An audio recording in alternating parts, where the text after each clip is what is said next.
to the mashup. Tell me whether I'm wrong or right. East or west, up or down, side to side. I sit to stand and fall to fly. Of all of my impulsive plans, pop and lock and salsa dances on demand. I follow leading off the map and stop the chatter, scream happily. Welcome to the mashup. Welcome to the mashup. Welcome to the welcome to the mashup. Welcome to the mashup. Choose is known for a lot of things, but one of them is not sick days. And after his co-host spent the last 2 months in jail, Choose was like, my voice is pretty under the weather. I think I need to take a day off. At He 6 in the literally morning, texts 6 in the me morning, 6 like in the less morning, than yeah, right. 6 in the Okay. morning, SOS. You know what you do when it's an SOS too? You call. You go, listen, dude, I'm down and out. You don't text when I'm in the middle of trying to get all the things ready.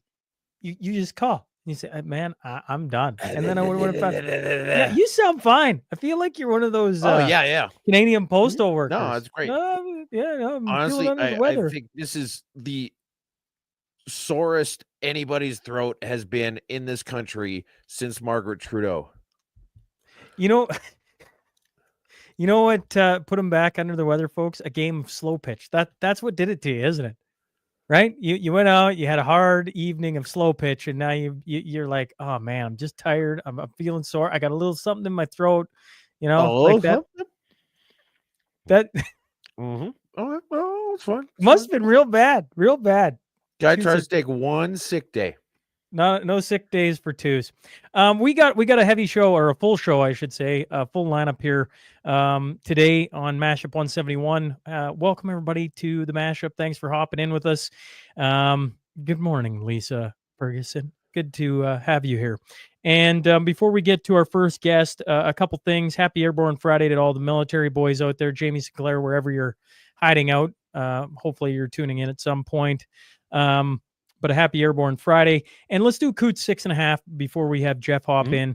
We do the Coot 6.5. Global news: suspect in Abbotsford laundromat stabbing had previously stabbed paraplegic man. This is, I can read this all up. This guy's rap sheet goes back to 2004. It's just like every time they arrest him, they let him go back out, and he just continues to. In May 2019, while he was intoxicated, Rowley attempted to use a shoelace to strangle a man who was being interviewed by the police. A guy shouldn't laugh at this, No, but I don't know what else to do. Judgment holds you back. Yeah, that's right. So, because the other thing that will not hold you back is our judicial system in this country. Correct. Unless, of course, you don't like what the government's doing, and then they'll throw the book at you. Correct. And speaking of getting the book thrown at him, we got our first guest of the day. Jeff Evely's joining the show. Sir, thanks for hopping on with us. My pleasure. Thanks for having me. Hi, now, Jeff. I assume our audience knows exactly your story, but maybe you just want to enlighten the audience on what's gone down in Nova Scotia over the last couple weeks. So for the second time in 3 years, the province has brought in a blanket ban on anybody in the province entering the woods in order to mitigate the risk of wildfire. They did this in 2023. I submitted a judicial review at that time to have the measures reviewed in light of the charter. However, the court would not award me standing, stating that there was no money involved, so I couldn't stand on my rights in a Canadian court alone. And had I gotten fined, then I would have been awarded standing. So when they came out with it this time, I actually called ahead to the Department of National Resources, and I booked an appointment for me to go in and get fined. I went in the afternoon while the guys were doing their shift change there. They were just coming on shift, and I explained the situation to them, and I told them, there's I'm not trying to make trouble for you guys, but in order to get this in front of a judge, I need to receive the fine. So I invited them to join me behind the building where the woods was found, and I entered the woods for about 90 seconds under the supervision of 3 conservation officers. And then when I came out, they fined me $28,872.50. Okay, I'm curious about that. My understanding is that the fine was 25,000. Was this just like a top up? Like Yeah, what's that was my understanding as well going into it. It wasn't until they issued it that I realized that they put taxes, court fees, and a victim fee on top of that $25,000. so I'm assuming that some of that money is going to go towards the tree you were standing next to then. Yeah, no doubt. I kind of like people have been asking me who was the victim, and I'm like, me. I'm curious, what is I had Peter McIsaac on the show yesterday. Since you've done this, like what is the feeling around Nova Scotia with you standing up for, I don't know, God-given rights, like walking into the forest? Like has there been feedback I assume there's been feedback. Heck, you've been everywhere, all across Canada. I've been sent your story an awful lot. What is the oh, poor pun of words, but temperature out in Nova Scotia like? I haven't really left the house since getting fined. I've been doing the media blitz, interview after interview. Mhm. So like in terms of like actually being out in the community, I haven't really gotten the vibe there, haven't taken that temperature, but the feedback that I've been receiving online has been overwhelmingly positive. A lot of people have been reaching out in private messages, finding me online, and I'm hearing from all kinds of different people, that are supportive of what I'm doing, veterans and even firefighters, who are, supportive, say enough is enough. And I do get the odd troll, but luckily they make it really easy for me to tell who good guys and bad guys there are, because they're the most disgusting, nasty people you would ever want to encounter. So it's pretty clear to me that I'm one of the good guys, and all the bad guys hate my guts. Yeah, well, I mean, you did actually have a U.S. colonel speaking about it here. I've actually got a clip here. Oh, really? Yeah. Survivor of countless incursions behind enemy lines. Kill for vagrancy in Jerkwater, USA. Has anybody else pointed out that this is exactly how the movie First Blood starts? He goes into the woods. They don't want him walking through their town, and then he goes off into the woods. It escalates from there, but this is literally how the movie starts. Is basically your story. Well, I guess what I'll say there is that Rambo was a tactical guy, and I spent most of my career in headquarters. I'm more of a strategic guy. So this is how we wage war at the strategic level administratively. I was curious your thoughts. I was reading some different news articles. That's what we do on this show, right? We pull across the headlines and then read different stories. Here's the Globe and Mail. Stephen Maher. He said, "There's no chance that my plotting morning jog will set the woods on fire. So the rule is absurd, but fires are mostly caused by dim-witted and careless people, and there's no way of separating them from their careful neighbors. So the ban is necessary." Okay, so ban driving because some people will drive drunk. That's it. It's not even drive drunk. It's drive recklessly. Some people are going to get into accidents, so we shouldn't have any driving. Yeah, exactly. Safetyism. Some people and that is trip and fall, so no one should be able to walk. Yeah. And that is the kind of safetyism that I think the totalitarians use to erode our freedoms 1 inch at a time. But it's never some government officials are going to abuse taxpayer money, so none of them should be able to spend it. That never crosses their mind. That's a great point. I like that one. For somebody who isn't paying attention to Nova Scotia, let's just assume for a second that there's people tuning in right now that have heard relatively nothing on the Nova Scotia ban in the forest. Could you walk those people through what's gone on over the last couple weeks? You mentioned back in, I want to say you said 2023, they did similar things and then didn't give you standing because you didn't have any money essentially in the fight. Walk us through what has gone on with restrictions so that maybe people who don't know the full story can kind of comprehend, Jeff, what's been going on. Actually, the first day they brought the restrictions in, I did a video, and it was just kind of for fun. I was just goofing around because I was actually pretty ticked when they did it again. So I just needed to blow off some steam. And I went around. What they had done is the park where I walk my dog in the morning. They had taped off multiple sections of that park because like they put caution tape across the trail because that's the woods.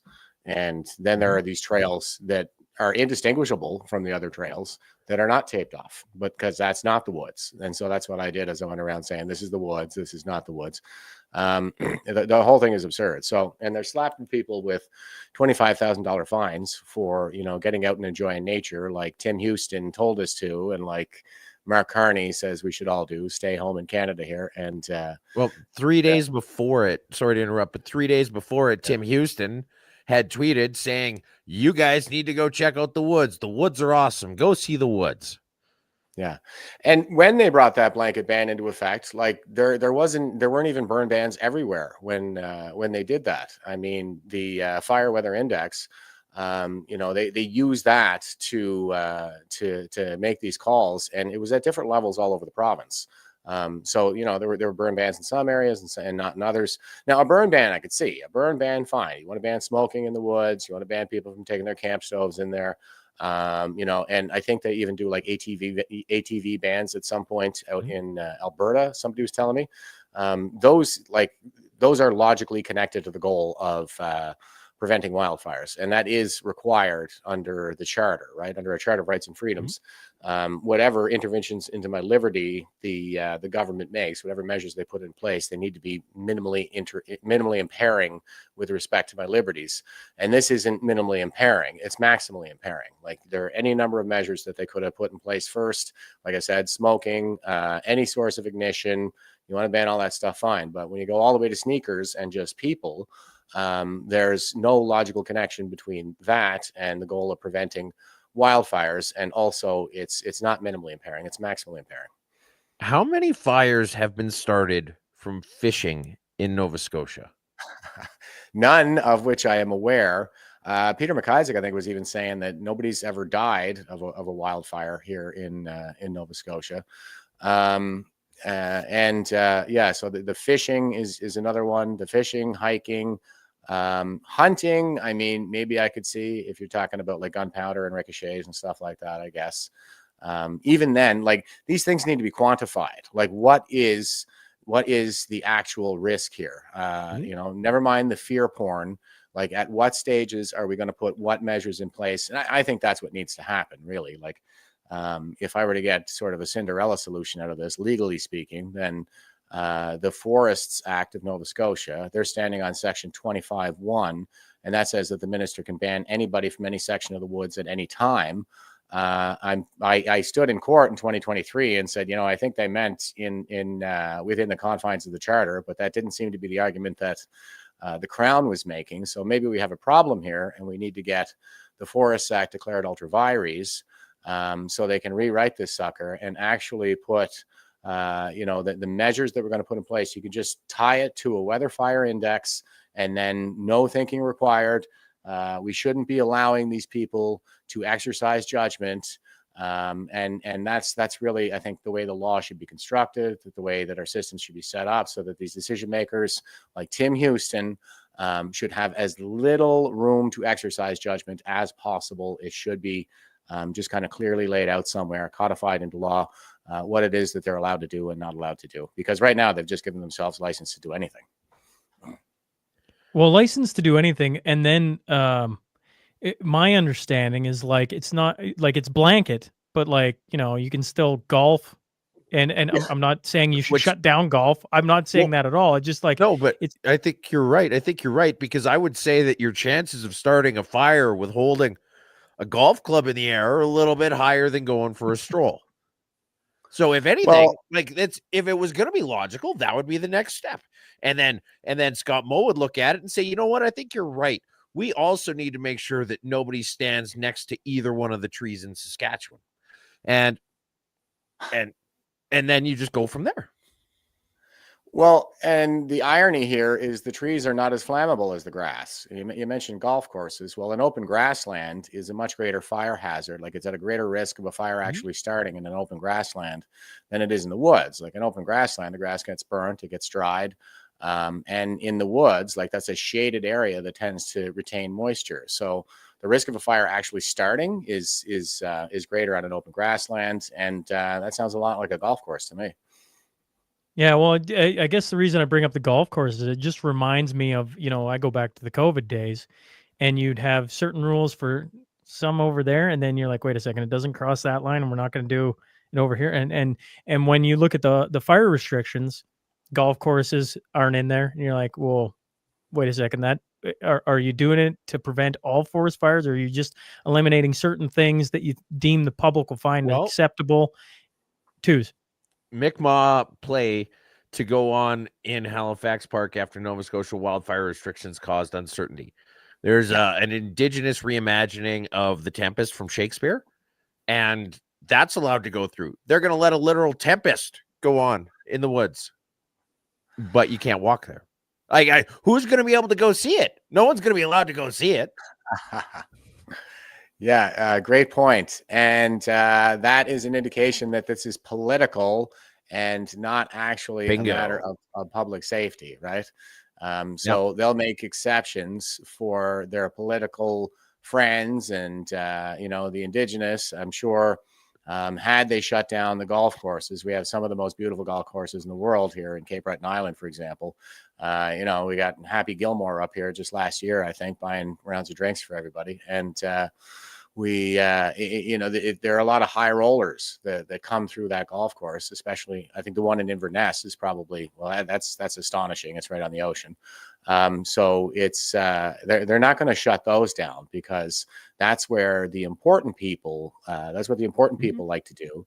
But those of us who are just lowly proles like myself who just want to walk their dog in the woods, like, we're going to have to pay the price for our government's ineptitude, especially with respect to their ability to mitigate the risk of wildfire. They've actually decimated the fire services out here. They've been cutting them back since probably the late 2000s.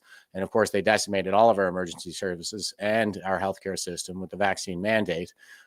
So this is a mess that they created, and they're expecting the rest of us to shoulder that burden for them, but without recompense. It's basically slavery.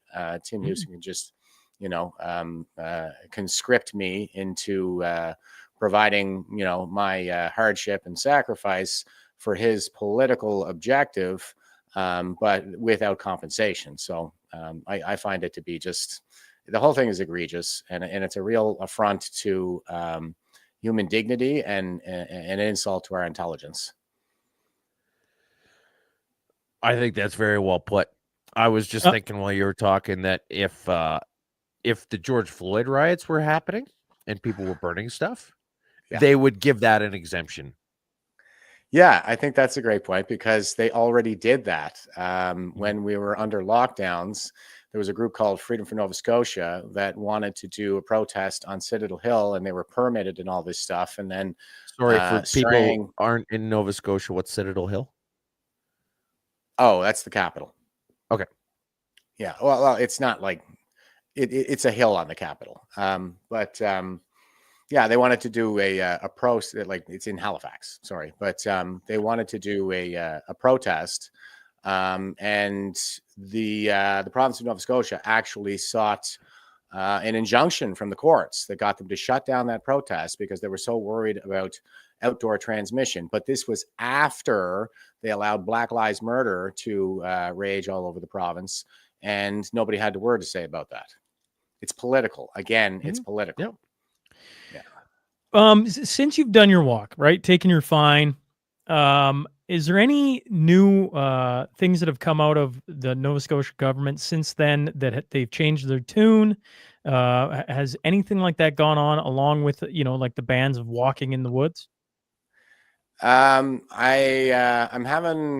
pretty entertained, I think, just kind of watching the premiers in the Atlantic provinces do this kind of tap dance where, you had Tim Houston coming out and saying, oh, for please just stay out of the woods. Like, if you're walking around in the woods, you're going to start a fire. And then, you can switch to New Brunswick right next door where Susan Holt is saying, no, of course, walking doesn't start fires. That's not why we're telling you to stay out of the woods. We're telling you to stay out of the woods because we're too busy fighting fires to come and save you when you break your leg walking in the woods. And I'm looking at it like, they seem to think that we need babysitting. And I was calling it the paternalism of the guilty mind on Twitter there not too long ago. That seems to be what I think is happening. Like, they've screwed this up so royally, and now they're saying we need to abuse you because we care so much about the risk, that the jeopardy that you're in right now due to our severe ineptitude. And then they came back to Tim Houston like yesterday. I think he was out there, and he was just kind of pleading with the public. I remember him saying, "I know you guys want to walk your dog in the woods, but just imagine if you got out there in the woods and you got lost and you got surrounded by wildfire." I was tweeting about it, and I was like, "Yeah, okay, Tim. So thank you for saving me from getting lost in the park by my house, where I might have accidentally walked my dog for 8 days to get to the nearest wildfire." Like, just unreal.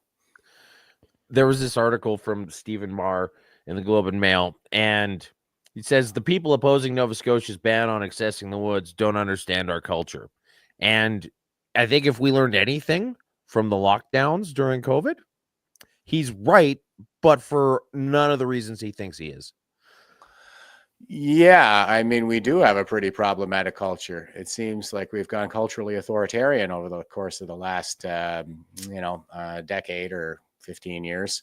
And politics is downstream from culture, as Andrew Breitbart once said. So we're living with a very authoritarian politics right now, because we didn't take care of this issue when it was in our culture. So, I think some of us out there who want to get active, in the activism space, the political space, whatever, we got to keep that one foot in the cultural battle space as well.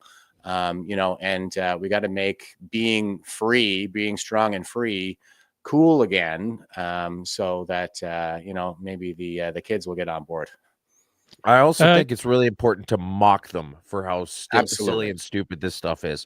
Yes. No offense to anybody in the Maritimes, but I tweeted, I said that, if all these premiers don't want anybody in the Maritimes to go in the woods, they should just say they're full of jobs. Yeah, I mean, that's a little unfair. The guys out here have to do a lot of traveling just to work, for crying out loud. If they would allow us to work in Nova Scotia, then it would be a different story, because most of the guys that, I went to school with, they're all journeymen. They're actually traveling tradesmen. Mhm. And, they go all over the country. There's Ontario and Alberta, wherever. And, that leads to a lot of problems in the community as well, like family problems, alcohol, drugs, this kind of thing. Because the province of Nova Scotia won't let us work here. Like, we have shale, we have offshore oil, gas, we have uranium. They only just lifted the ban on mining uranium in particular. I think it was in April earlier this year.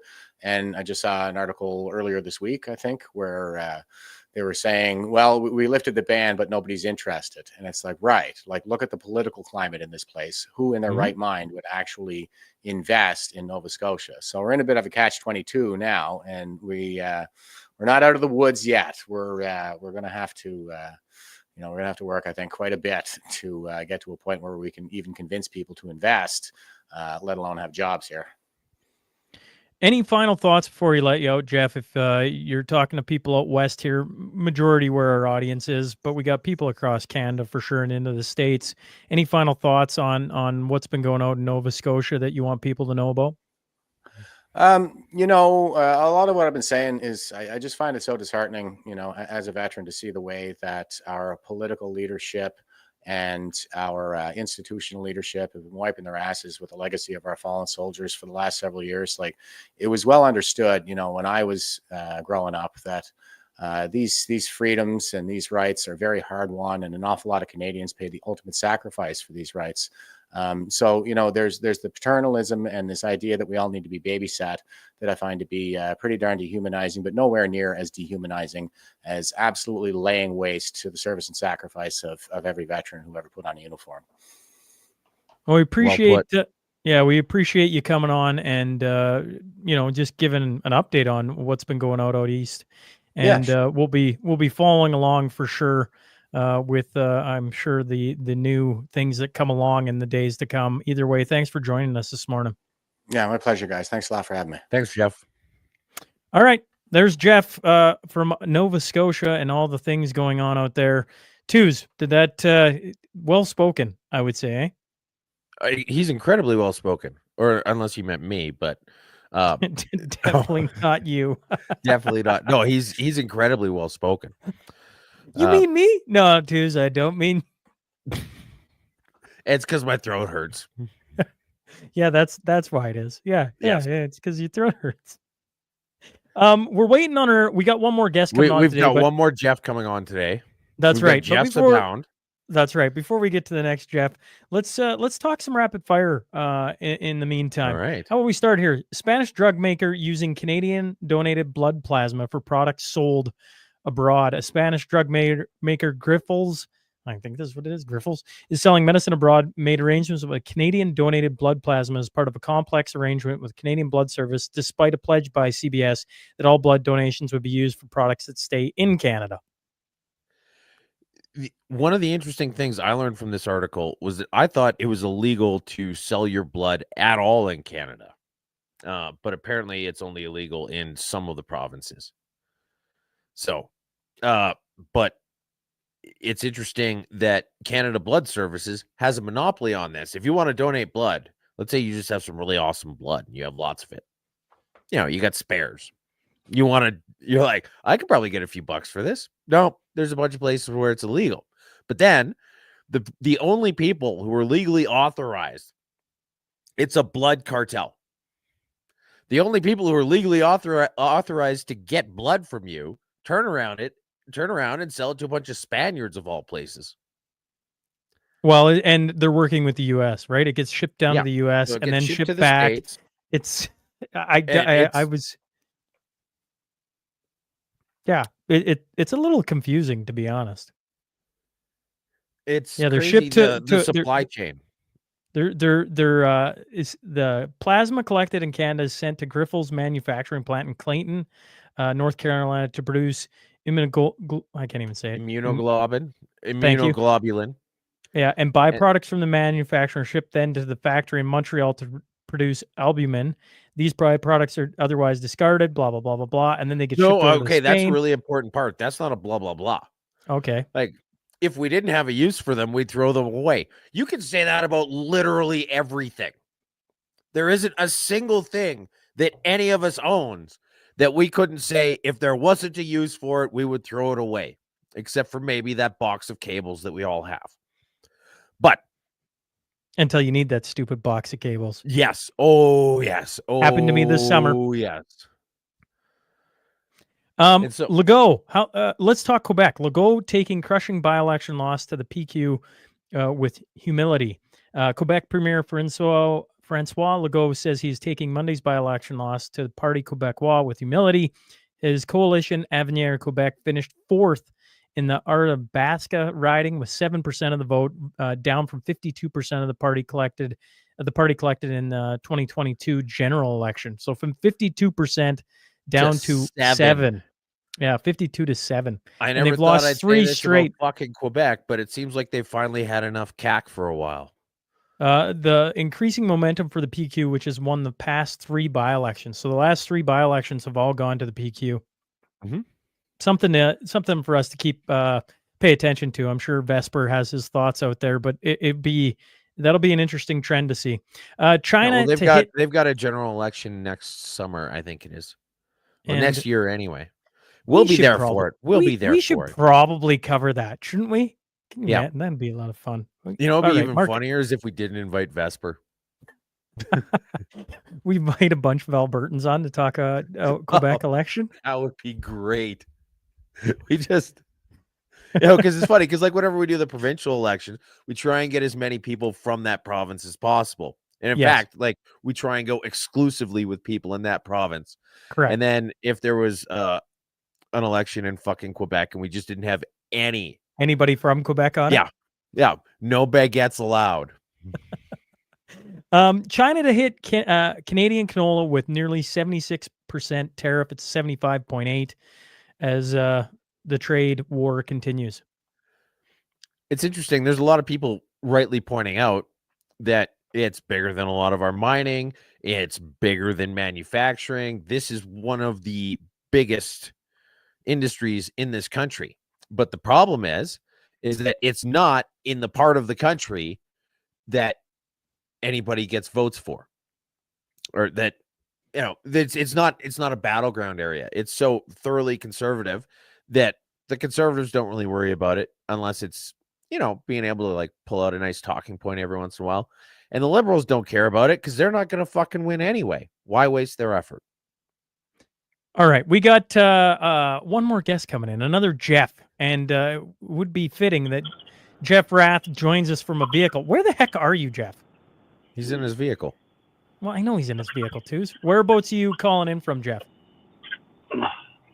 Hey, you you hear sound us? like you're underwater, Sean. I sound like I'm underwater? I'm pretty sure that's you, Jeff. Can you hear me? Yeah, we Yes, can you hear you can, just but great, you're- but you're sideways. But you're sideways.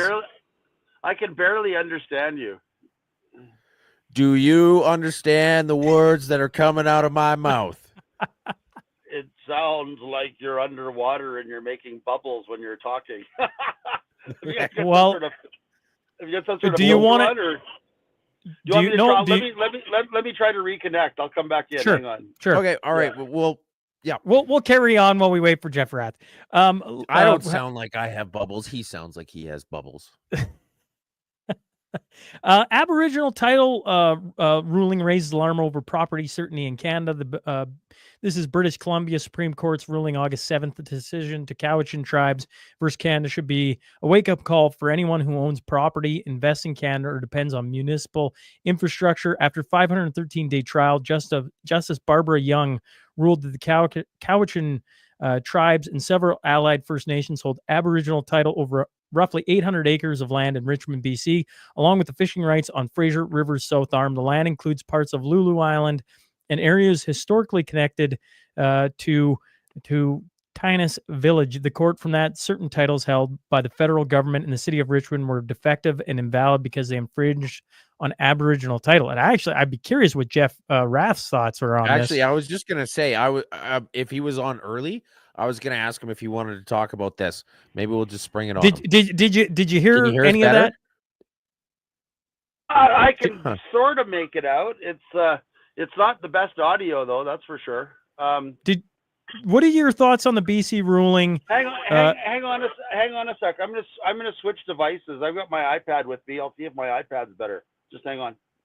Sure. Well, I tell you what, how about we skip that for now, Twos, and we'll come back to it if we get Jeff. And if we don't, we'll bring it back up again. Obviously, BC and private land ownership is at Jeff's There's back. a whole bunch. That was really quick. Oh no, he's gone again.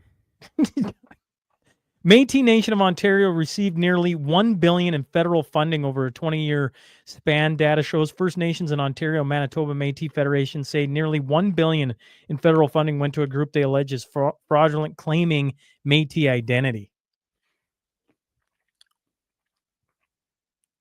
As long as we keep giving people extra money, consideration, whatever else, based on immutable characteristics, this is going to continue. And as mad as everybody is about it, I think it's awesome. And you should all check whatever boxes you can on job applications and grant applications and everything else until this stops. People are people. And if you don't want to say that people are people, that's probably a bit racist. We have coming up here the by-election for Battle River Crowfoot on this coming Monday. Twos, you had a picture of some lady. Was there a specific purpose of this? Okay. Yeah, okay, fair enough. So this is the main kind of liberal contender running in this. She's running as an independent, but basically for all intents and purposes, she's a liberal. And then Gail Vaz Oxlade, who was like a reality TV person, says why, and just is always taking bad takes on pro-liberal shit. Why would you ever choose an imported politician when a local representative will actually represent you? Bitch, you just voted for a guy who moved from England for the job. He wasn't even imported from a different province or a different area. He came back from England to take over as prime minister, and you voted for him. If you didn't say anything then, you need to shut up now. Jeff, I can see in the back. Can you hear us now? You can hear us fine. Yeah, much better. Okay. Okay, Well, yeah, we got rid of the bubbles. Sorry about that. That's all right. Let's start with what's been going on around the question and in courts. Let's start there, and then we'll ask you about BC before we let you out of here. Bring everybody up to speed with what's been going on in court around this. Just tell the story, because I don't know how many people know. Well, I assume lots of people do, but as I told you when you first told me about it, I didn't even know anything about this. So maybe walk us through it. Sure. What happened was, as people know, Mitch Sylvester filed a question with Elections Alberta on July 4th of 2025. So, back in July. The question was, do you agree that Alberta shall become a sovereign country and cease to be a province of Canada? So that was filed with Elections Alberta on July 4th. So what Elections Alberta and Gordon McClure, the chief electoral officer, did was he took that question and sat on it for a week or two. And then he got his lawyers involved, right? And his lawyers and Gordon McClure got the bright idea that they could delay our entire process by filing a reference with the court to ask the court whether just asking that question could offend sections 1 through 35 of the Constitution Act 1982. And there's a provision in the Citizens Initiative Act that allows, or that's permissive. It says the electoral officer may refer a question to the court as to whether the question offends sections 1 through 35(1) of the Constitution Act 1982. That's what they did. What we think is so obnoxious about it is that in filing this question with the court, they have not even suggested how asking a question could in any way offend anybody else's rights, if you follow me, right? So in essence, what we are now engaged, and then that question went to the court. We were in court last week on a preliminary basis. We'd filed a cross application simply to have the entire reference struck on the basis that nobody's identified in any way how that question could be asking the question and having a process to have that question answered could in any way offend the Constitution Act 1982, right? That question went, or that application was heard last week, and the court yesterday struck the application to strike and has instead set up this now, August, September, October, November, 4-month long process to have, interveners come in and university professors come in and all kinds of people come to the court to suggest how even asking a question to amend the Constitution could somehow offend other people's constitutionally protected rights. So that's the process we're now engaged in, right? The court ruled yesterday that they were not going to strike the case at first instance. And because in the words of the court thinks, sorry, I'm just trying to hold up an iPad while we're talking. The court thinks the court can usefully, this is sort of what I consider to be the ratio of the decision. Even if all the details of Alberta independence cannot be known, parties may argue and the court may be able to give guidance on constitutionally based on the difference between Alberta being a province within Canada and being an independent state, based on the assumption that Alberta will have the typical characteristics of an independent state. So in essence, and this is kind of what I was concerned about last week, the judge we're in front of, Justice Feasby, is probably one of the best, strongest constitutionalists on the court. He was his law class gold medalist. He's a very, very capable judge. He loves the law. He's, a great judge to be in front of, actually, because he actually reads everything and understands everything, at a depth, beyond a lot of the justices that I've appeared in front of over the years. So he's not a bad judge to have involved. But the flip side of that is that Justice Feasby wants to have a say in terms of what Alberta independence is going to mean for the province of Alberta, and is somehow thinking that this is the appropriate role for the court, as opposed to just answering the narrow question mandated by the Citizens Initiative Act, which is, does the question or the process initiated by the Citizens Initiative referendum in any way infringe anybody's constitutionally protected rights? So that's the process we're engaged in. We see this as a very, very narrow issue. The issue specifically being, how can a process that ultimately seeks to amend the Constitution of Canada, right? How can initiating that process be said to offend anybody's constitutionally protected rights when you don't know what the outcome of the process is going to be, right? The judge has some sympathy for that position, and I've yet to hear from anybody how merely asking a question to initiate a constitutionally valid process could in any way infringe anybody's constitutionally protected rights. But that's the argument that we're engaged in, and that's what we're moving forward with. Can I ask you something real quick? Yeah, absolutely. How many times has the 1982 Constitution Act been amended? Well, that's the whole issue. It never has, right? So all of this is really new territory. I mean, I was on some radio show yesterday, and the poor interviewer got quite upset with me because I said, look, I mean, I said, as an example, I said somebody under the Citizens Initiative process could try to initiate a constitutional amendment, right, to restrict the mobility rights of child molesters, to keep child molesters from coming from Ontario to Alberta, right? That would, infringe their mobility rights, but there's a process to do that, through constitutional amendment, right? And I said, so initiating the process and asking Albertans the question, do you want to amend the mobility rights provision of the Constitution Act to keep Ontario child molesters out of Alberta?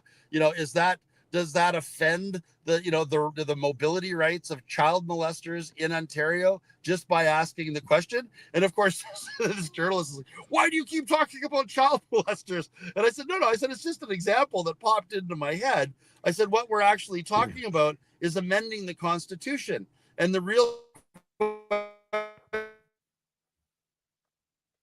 We may have lost him. Is that... No. He froze up on us. If we get him back, we'll get him back too. All right. Either way, so there you go. Though I'm sure Jeff has a few more things to say, but regardless, they're questioning whether the question is constitutional. I think, right? Isn't that what I took from that? Yeah. So, is it against the Constitution to question the Constitution? And right? Try and amend isn't that the confusing part of that? Isn't that what I just heard? Well, if there's an avenue to amend the Constitution, then presumably it should be permissible. I don't know how far. The follow-up question I was going to ask is, how far has anybody gotten in attempting to amend the Constitution?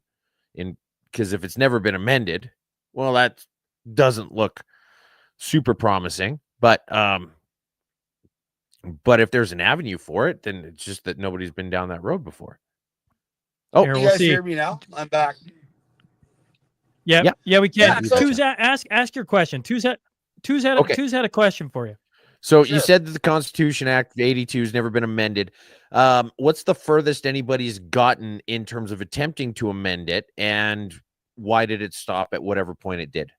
I don't think anybody's ever really tried. I mean, there was the Charlottetown process. Oh, sorry. There was the Meech Lake process and the Charlottetown process, and both of those processes failed for various political reasons, right? Nobody, I think, has tried, nobody successfully seceded from Canada yet, right? So, but we have a process, right? The Supreme Court has set out the process. We're trying to follow the process. And the process itself, and this is what I find interesting, is we've got First Nations that are trying to intervene in this court case to say even asking the question or initiating the process offends their treaty and Aboriginal rights. But the issue is, how can a process mandated by the Supreme Court that specifically calls for the involvement and negotiation with indigenous groups in Alberta as as a precondition to secession, right? How can a process that specifically calls for their involvement, infringe their rights? So, those are the questions that are going to be dealt with and are going to be answered by the court. But at this stage of the process, nobody has provided me any answer or any suggestion as to how it is that, that we could lose on this, right? Because again, the whole idea of amending the Constitution within a constitutionally mandated process, how can that process offend anybody's rights? That's the question we're going to be asking the court. So And it's, it's a very narrow issue, and we want to keep the issue as narrow as possible.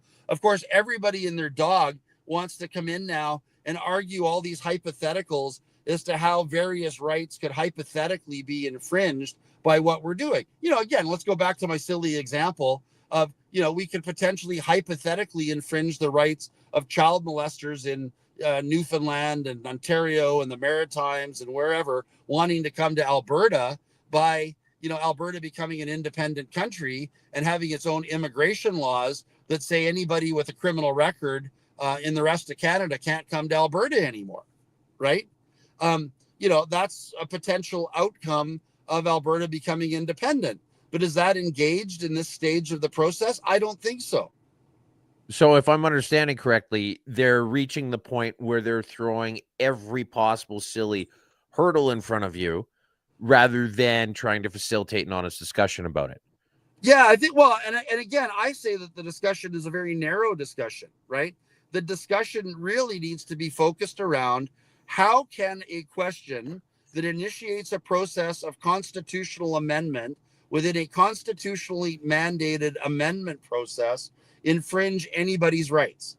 That's the narrow legal question in front of the court. And unfortunately, everybody, including the court, wants to go off on these tangents. And the court, in effect, has stated in that paragraph that I read from you, the court wants to, in effect, write a treatise on what an independent Alberta might look like, right? That's not the question that's in front of the court in the reference. So everybody wants to, it's kind of everybody's shiny new toy that everybody wants to play with, and everybody wants to kick this ball around, the field for, with as many different arguments as they can, when the real narrow issue before the court is simply, how can a process of constitutional amendment that seeks to initiate a process of constitutional amendment, offend anybody's constitutionally protected rights? Forgive my laughter. I feel like you're like, we got a constitutional process, but now they're putting up whether or not the constitutional process is constitutional. All I hear is I'm like, I know. Seems like word mumbo jumbo. It becomes real circular, and of course that's what everybody's trying to do, is that they're trying to tie us in knots and prevent the only legally binding question before the court from going forward. There's been some good things that come out of this process, though, right? So far, right? One of the big things last week, and let me tell you about one of the great things last week, was that I brought up the Lukasic question, and I said, I was going to ask about him. Yeah. So, little Tommy, we now call him Little Tommy Nothing Burger, right? Because what happened last week was I brought up the Lukasic question, and I said, boy, this is really unfair that the Lukasic question wasn't referred to the court as to how it might offend people's constitutionally protected rights, because, the question is, should Alberta remain in Canada? Yes or no? I said, if people vote no, doesn't that theoretically offend anybody's rights? And the judge says, oh, come on, Mr. Rath. We all know that question is a legally irrelevant nothing burger. Right? It's not legally binding. It has no legal effect. It's simply a policy question, that seeks to preserve the status quo. It's legally irrelevant, right? So in effect, the judge confirmed what myself, Keith Wilson, and a bunch of other lawyers have been saying about Lukasic's question, which is that it's, basically a scam or a sham being perpetrated on the citizens of Alberta. He's running around, and God knows why he's getting all these people's personal information, because it's not, I don't think, for a legitimate purpose, right? Getting everybody's personal information that could be used for God knows what purpose, halal mortgages maybe, and cold Uh, calls or NDP whatever, fundraising. right? NDP fundraising, Communist Party of Canada fundraising, union fundraising, they're all involved, right? So, you wonder why they're doing all of this, right? When the court has already said the question is a legally irrelevant nothing burger. And of course, the fun thing about that is Lukasik is still running around the province telling people that somehow or other his referendum process is going to block what we're doing and block our ability to have our question asked. Well, if everybody's so up in arms about our question and are saying that our question, oh my goodness, is legally binding on the province of Alberta, and it's going to change the Constitution of Canada, and that this is very serious business. That's the language the court used yesterday, right? Our question is very serious business on one hand, and little Tommy Nothingburger's question is a nothing burger, right? Then he can't tell the electoral officer can't make a finding that our question is the same as Tommy Nothingburger's and use Tommy Nothingburger's question to block us. So when little Tommy runs around telling people that, he's lying to them. And I think the court has made that really clear, that he's lying to the citizens of Alberta and that he's running a phony petition process that has no legal repercussions whatsoever, which is what he's trying to convince people to get them to sign. Now, this is a dumb question because I, for whatever reason, haven't gotten around to spending a lot of time in courtrooms in my life. It's one of my large failings as an individual. No, it probably just shows you a lot you're saying. So anyway. Yeah. What documentation is there of that statement? Like, we're pulling the transcript, so we're going to bring. Okay. We'll have the transcript, and we'll happily share it with you. I mean, it's pretty funny, And then even yesterday, I mean, it was clear in court that obviously the question that we're putting forward, has legal repercussions under the Clarity Act. The court understands that we're initiating a process to amend the Constitution of Canada. The court wants to have its say on that process, right? And, and there's little Tommy Nothingburger with his stupid question that, in effect, he might just as well have asked, do you agree that the province of Alberta shall remain called the province of Alberta, right? It's a stupid question that only seeks to preserve the status quo and only does that as a matter of policy and not as a matter of law or in a manner that has any legal consequences or that's legally binding on the government. It's not even a legislative proposal. It's not even asking the government to pass legislation, right? I think when Alberta separates, though, Jeff, we keep the name Canada and tell everybody else to pick a new name. Because as far as I'm concerned, if you're paying the mortgage, it's your fucking house. I like the thought. I mean, I still like the name Alberta. I mean, Canada's kind of tainted for me, after, Freedom Convoy 2022 and, the government of Canada effectively declaring war on Albertans, who are unhappy with government policy, going to Ottawa to, simply to protest, bad government policy. I think the Canada brand has become so tainted, by fascism and totalitarianism that we can, happily ditch it and, proudly fly the beautiful blue Alberta flag, Jeff, before we let you out of here, I was curious if you'd have a thought or two on BC's Supreme Court decision with Cowichan tribes versus Canada back on August 7th, and what your thoughts on that was. I haven't read it yet. I had my office printed up for me. It's almost 900 pages long, right? I understand you've got a tablet. Yeah, I've been pretty busy to doing other stuff. I understand that the government of BC has already announced that they're going to appeal it. I think the biggest issue for everybody in that case is the extent to which Aboriginal title lands can affect private property rights. I can't see that the Court of Appeal is gonna uphold that. I mean, it's really embedded within Canadian constitutional law, the whole idea of a bona fide purchaser for value without notice, right? So people that bought land or own land, under the BC land title system, are unlikely to be dispossessed of their land in the face of a prior Aboriginal title claim.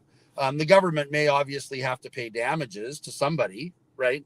But that's, it's a government issue more than a private issue. It's going to be interesting to see where the Court of Appeal ends up on that. But I imagine that that's going to be one of the hot and heavy issues for the Court of Appeal to deal with. Jeff, appreciate you hopping on and updating us on everything that's been going on, here in Alberta, and appreciate your thoughts on BC too.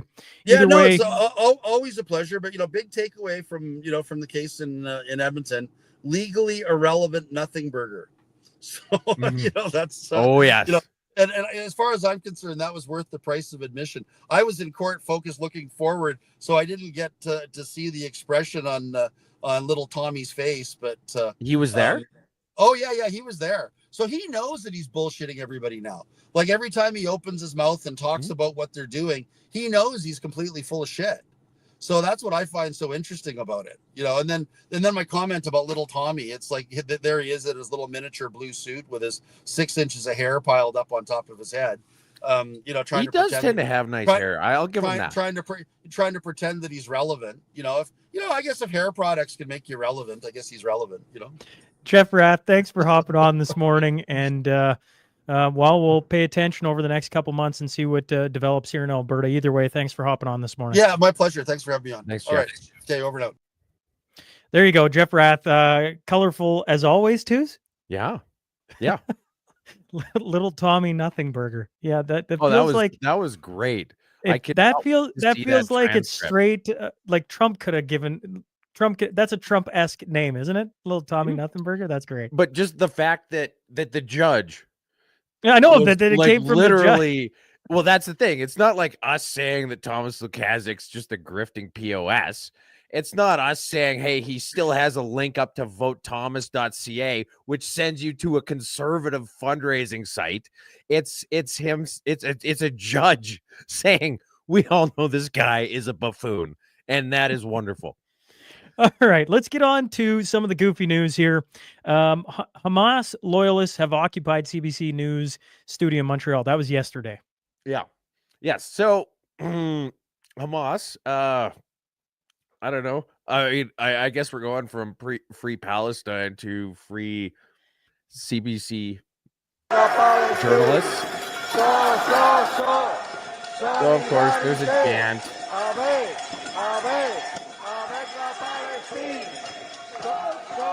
It's hard to tell which people actually work there and which are there as masked Palestinian protesters. I think this is actually probably more people watch this than actual CBC stuff. This is probably the best and biggest news they've had in quite some time. Yeah. We also got, here, Canada couple told to rip out their $40,000 landscaping over bylaw violations. So I assume if you see it, the curb edge, I assume that's what they're getting in trouble for, Twos. Like, if you look right along the roadway, that's what they're upset about. A neighbor, can you imagine? The neighbor called the city and now they have to rip it out. And so that's caused a big stir. Oh man, neighbors can be really vindictive. These neighbors I used to have back in the day, when I first moved to that place, there was like 24 mature trees, including like a 40-foot tall spruce tree in the dead center of the backyard. So I cut that big bastard down, and then my neighbor was like, "Hey, did you get a permit for that?" I'm like, "No, I didn't even know you could get permits for cutting down trees. Why would I want to get a permit for cutting down a tree?" And they said, "Oh," he said, "well, because you could get fined or whatever." And I was like, "Oh, well, I guess I don't really care all that much." And he says, "Well, you got to watch out because those assholes across the street." So what happened was the assholes across the street, I never really knew them that well, but they were getting the exterior of their house done right before the economic downturn, like 2008, 2009. And then they ran out of money. And it sat there with like TVAC wrapping flapping in the wind for like 4 years. And so then this guy was pissed off and he was calling the city about it. And then they got mad at him. And then when he redid his deck, they actually went and snuck into what was to eventually become my backyard to look at it. And then they called city bylaw. and he had to cut the last 6 inches off of it all the way down because it was too close to the fence. And so then they just hated each other. So neighbors can be really, as much as like most of them are awesome, there's ones out there that can just really get under each other's skin. How about this? United Airlines flight canceled after female passenger had biohazard diarrhea that had just destroyed a bathroom. And the crazy thing is, like, you wouldn't expect a chick this hot to have that kind of diarrhea. Like the diverting flight shut down the airport diarrhea. That's what you don't expect a chick that, like, that's not what you'd expect. That's not what you'd expect, like a dainty little lady plop or something like that. But not this. She was in there, she said, for like an hour and a half, food poisoning. They had to wheel her off in a wheelchair. If you read the story, they actually had to remove her via a wheelchair because she had a bad case of food poisoning. And yeah, well, I mean, the story plays out itself. But as soon as I saw the picture of her, I'm like, I know I2s wants this story put on. Well, no, it was because it was diarrhea on an airplane and they had to divert the airplane.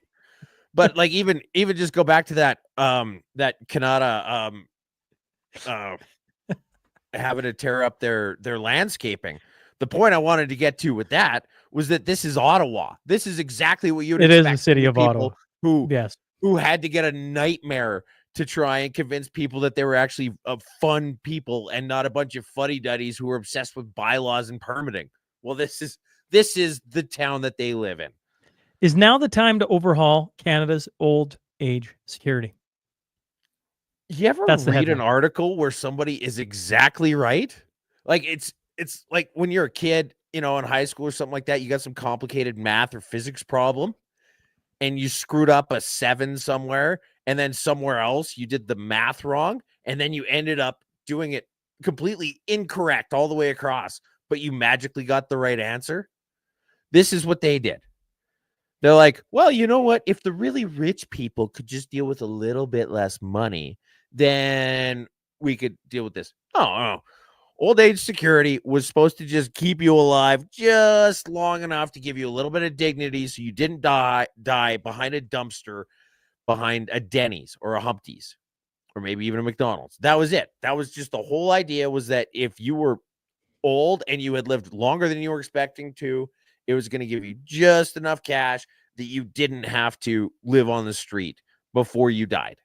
And then now, fast forward, and government entitlements just keep getting bigger and bigger, and it's become a cornerstone of so many people's retirement planning. And it should have never been in the first place. But also, I'm totally good with scaling it right the fuck back. But the people who are expecting it as part of their retirement, you need to respect that. You don't just be like, some guy's turning 65 in a week and be like, surprise, asshole, you don't get any fucking money. You can't do that. You can't. Well, I mean, you could, but as much as I say claw the whole thing back, I say just let the people who were planning on it have it there to spend, but just scale it right the fuck back for everybody, all the way up to and including us, I would say. This Ontario resort can't find enough employees. Businesses say cuts to Canada's temporary foreign worker program are to blame. At Totem Resorts, a fishing destination tucked deep in northwestern Ontario's Sioux Narrows, the challenge hasn't been attracting guests. It's finding enough workers to keep the place running. Yes. So they said it's the problem they run into is that nobody wants to move up there for the work. And so then they have to get temporary foreign workers. Interesting thing, though. Oh, shoot. I got to verify that I'm a human. But they've got a bunch of postings on Indeed. So this is Totem Resorts, 3.5 stars out of 5, happiness below average, satisfaction below average, purpose low, stress-free high. You're working on a resort. But light duty cleaner, $18.50 an hour. Who the fuck is going to move to a remote village for an $18 an hour job? Nobody. But you know who would? Filipinos. So it's not that they can't find anybody. Youth unemployment in Ontario right now is almost 15%. It's 14.9%. There's a lot of people looking for jobs, but they just have to pay them enough to make it worth their while. And look, if your entire business model is based on hiring Filipinos, move to the fucking Philippines. There's a study here. No, actually, let's do the body cam. Body cam shows lotto winners arrest day after collecting $167 million prize. A newly released body cam footage taken from Florida police officer shows a Kentucky man being arrested after he does, kicking an investigator in the face, police officer, and a physical altercation hours after he collected over $150 million in a lottery, and the largest lottery winning in Kentucky history. Mm-hmm. Yes. So, in all fairness, if I won $150 million, I would be so drunk that all bets would be off. Like, I would literally hire somebody. And Let's be clear. In the video, here's $1,000. Here's $1,000. You need to stop me when I go off the rails, which is going to happen in about 7 hours. In the video, he's definitely intoxicated. Yeah. And so his, where's his girlfriend's name, by the way? Fightmaster, Jacqueline Fightmaster. You can't date somebody named Jacqueline Fightmaster and then be surprised when she gets fucking scrappy. AOL will discontinue its dial-up internet service on September 30th, 2025 after 34 years in operation. The famous dial-up modem handshake sound burned into our memories will now become a relic of the past.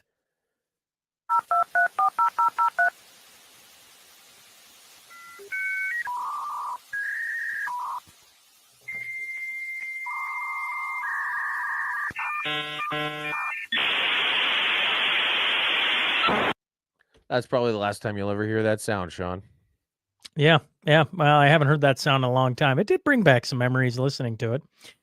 There's a cat call squad in Surrey, United Kingdom, in the UK.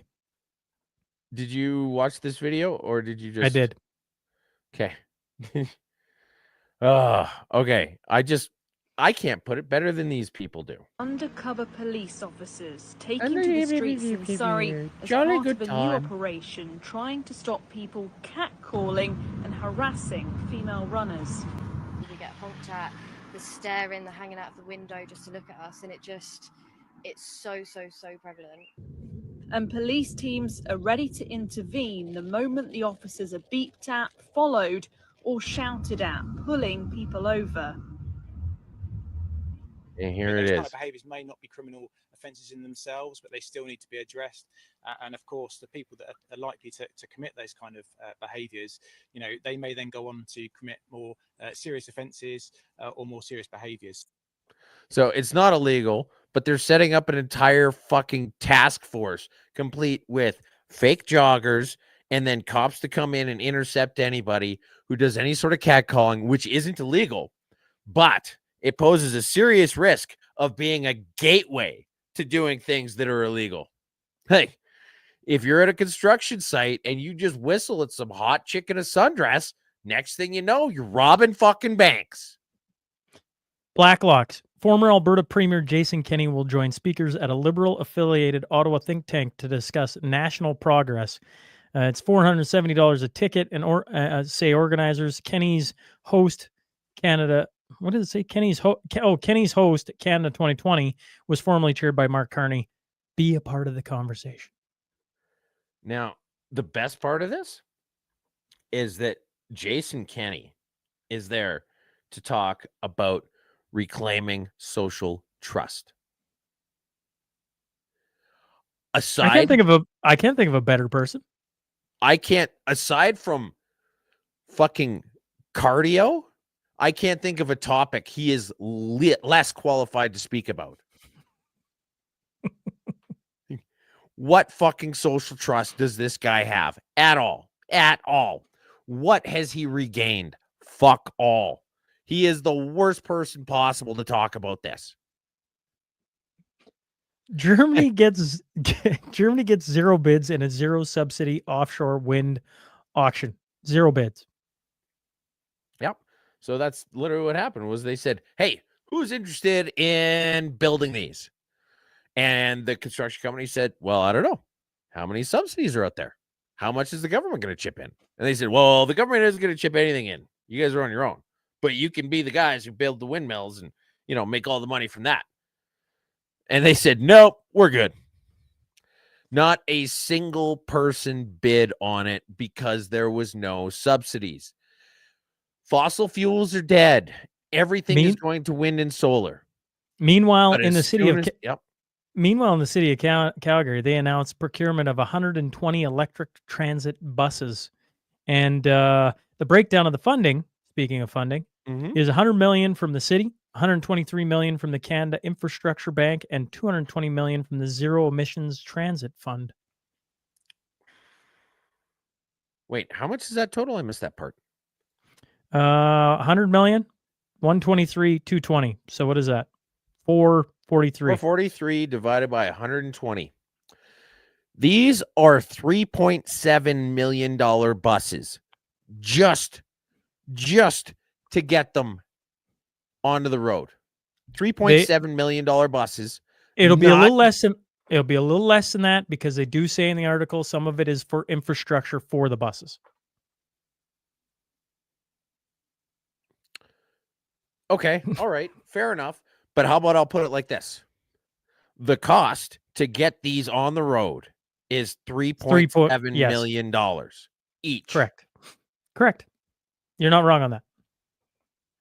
$3.7 million for a fucking bus. Are you kidding me? What do you think the fuel savings are going to be, and what do you think the break-even point is going to be? Those buses are going to have to be still circling around Calgary after the sun goes fucking supernova and swallows Mars. And they still won't have broken even. Female pilots may perform better in high-pressure scenarios, University of Waterloo study finds. The study, which matched 10 female pilots with 10 similarly experienced male pilots, ran participants through 3 scenarios, including 1 emergency engine failure. The female pilots were significantly faster at identifying the emergency and landing the plane safely, and were better at maintaining the required speed for landing. Now, I put that there, and then I'm going to read this, okay? Well, okay. Interesting. Okay, yeah, sure. Yeah, go with it. Here's I took a look at this study because I was curious. It tested 10 female and 10 male low experienced pilots in a series of flight simulator exercises, including 1 emergency scenario. The plane was a Cessna. 2 women crashed in the emergency scenario while 1 man did. The crashes were excluded from the analysis, so the studies claimed that females demonstrated more stable landing approaches, completed tasks faster in the emergency scenario, and had higher situational awareness ratings has limitations. Yeah. So the interesting, well, I mean, this whole thing is funny because they took 10 inexperienced pilots, 20 inexperienced pilots who aren't going to be set up to do well. So it becomes more of like a coin flip at that point, right? And then they decided that they were going to exclude any of the data involving crashes, which is basically doing everything they can to set this up. I wanted to read this study too, but it was asking me to pay $10 to read it. And I was like, fuck that. I don't think having everybody in the world who wants access to this being justifiably $10. And so I didn't read it. I just went with the summary, and I'm taking her word for it. She works for the National Post. She's actually quite good. The first female umpire in MLB history umped her first game, obviously. And I found myself just laughing at this over and over again. So here's the first pitch of the game.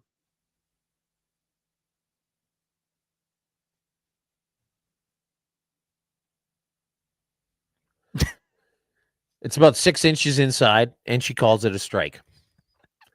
The first pitch ever called by a female umpire in the major leagues was a blown call. It says she missed 14 calls and had a correct call rate of 90.3%, which, you might go, sounds really good. But she was ranked 13th of 15 umpires on the day. So she wasn't dead last, right? There were still worse umpires on that day. But it's funny to see some of the calls and then to hear the, I don't know, the commentators not say anything. right? Ooh, that could, well, a strike 3, and just Mhm. carry to move on. Yeah, where they're like, I can't say anything honest about this, or I'm gonna get fucking fired. Yeah. He So, just the best comment I had was about that first pitch where it was 6 inches inside, and the guy basically saying like, "See, ladies, 6 inches actually is a pretty big deal."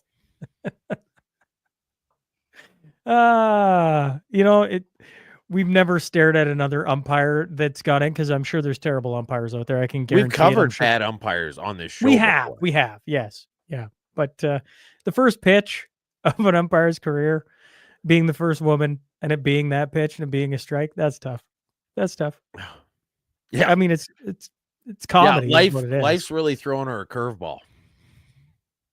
Happy news, twos. Happy news. Yeah, you betcha.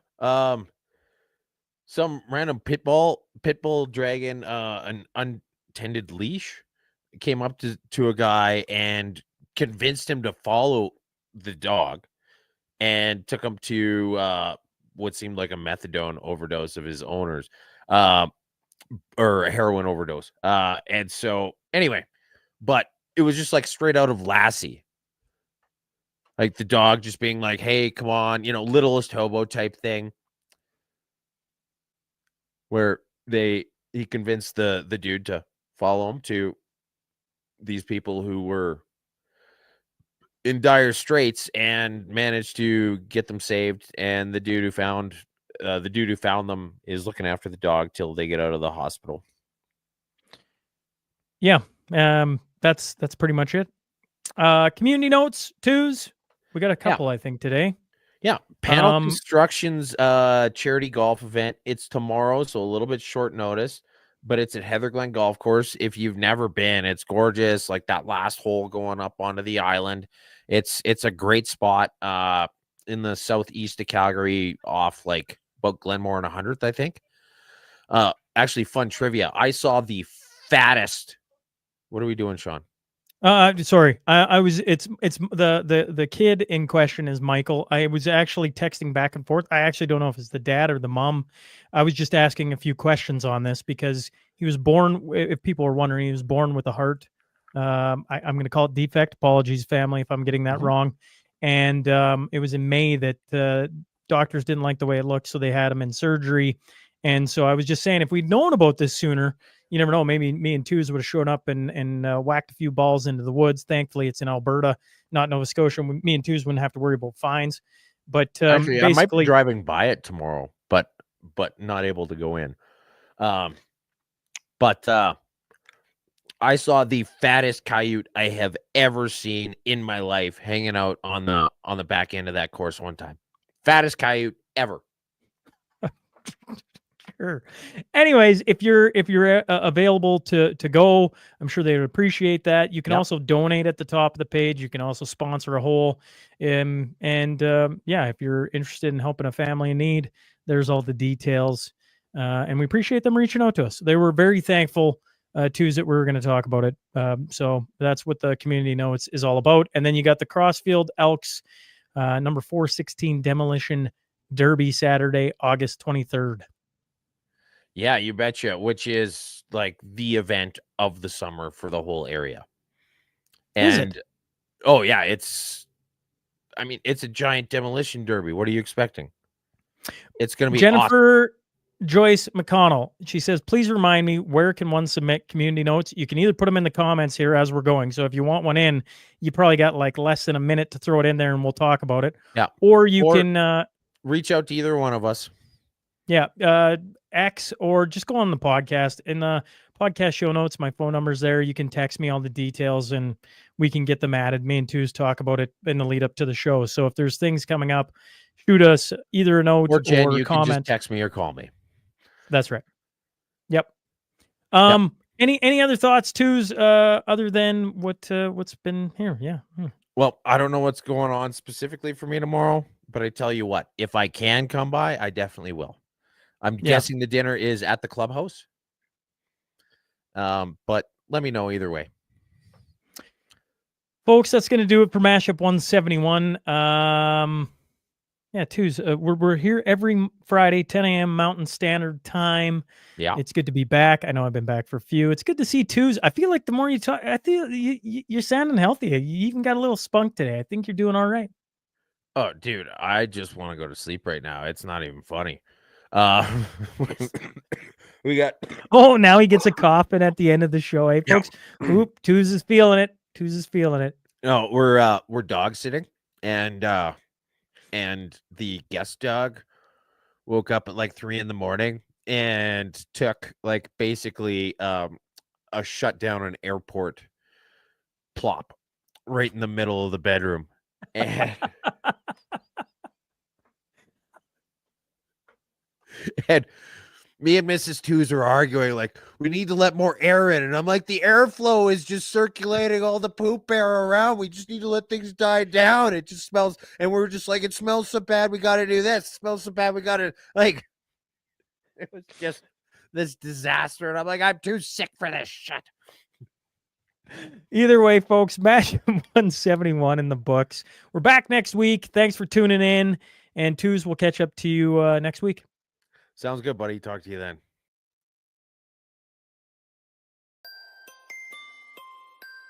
Welcome to the Mashup. Tell me whether I'm wrong or right. East or west, up or down, side to side. I sit to stand and fall to fly. Of all of my impulsive plans, popping, locking, salsa dances on demand. I follow leading off the map, and stop the chatter, scream happily. Welcome to the Mashup. Welcome to the mashup. Welcome to the